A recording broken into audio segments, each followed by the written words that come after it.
हा स्वतःला काय म्हणतो, बंडू द बॉस. अरे गांडू द बॉस.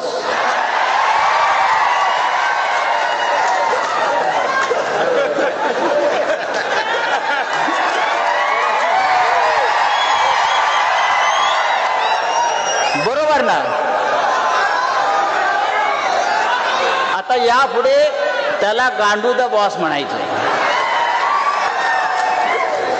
त्यांना सांगाय परभणी आहे.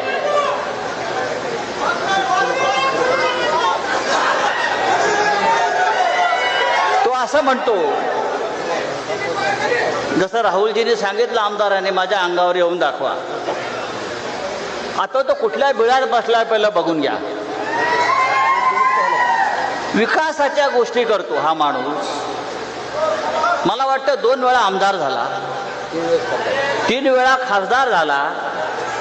जवळजवळ 20 वर्ष हा माणूस सत्तेमध्ये आहे. मला काल आमच्या रेंगे पाटलांनी सांगितलं की या 20 वर्षात त्यांनी इथे साधी पिठाची गिरणी आणली नाही. हा का विकास करणार म्हटलं? सिंगापूर करणार आहे का? हा काय परभणीचं स्वित्झर्लंड करणार आहे का?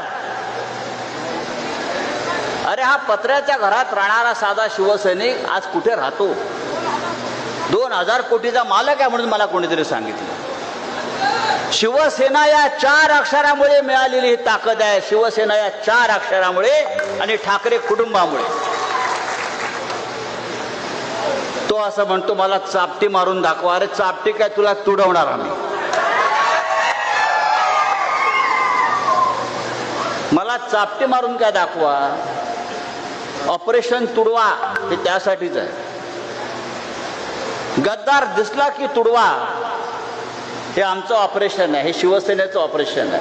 आणि त्यासाठी कोणत्याही आदेशाची गरज नाही. हा हिंदुहृदय सम्राट शिवसेना प्रमुख बाळासाहेब ठाकरे यांनी दिलेला आदेश आहे. आणि बंडू सारख्या गांडूने आम्हाला आव्हान देऊच नाही.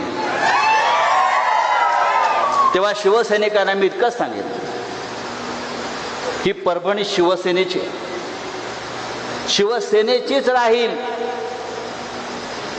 असे बंडू गांडू येतील आणि जातील, चिंता करायचं कारण नाही. मला तर मगाशी येताना असं वाटलं राहुल आमदार की तुमची एखादी विजय मिरवणूक चाललेली आहे.